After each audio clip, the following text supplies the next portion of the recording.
Time management during the exam preparation can be daunting for students, but don't worry, we have got you covered.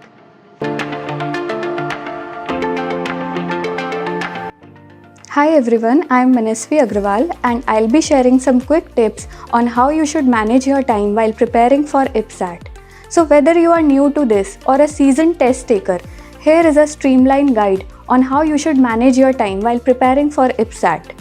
So if you are beginner, then you should allocate around 3 to 4 months of preparation. You should practice around 3 to 4 hours daily and try to focus on each section such as verbal ability, reading comprehension, quantitative ability, data sufficiency and data interpretation.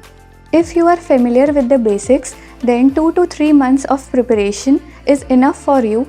Just try to practice as many questions as you can and do regular revisions.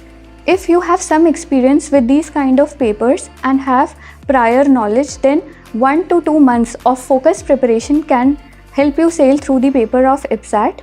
Just practice as many mock tests as you can, focus on your weak areas and practice regularly. So even if you are on any level, then practicing mock tests will help you brace your skills, and speed and accuracy is the game changer. Consistency is the key. Stay committed, keep practicing and manage your time well. You have got this.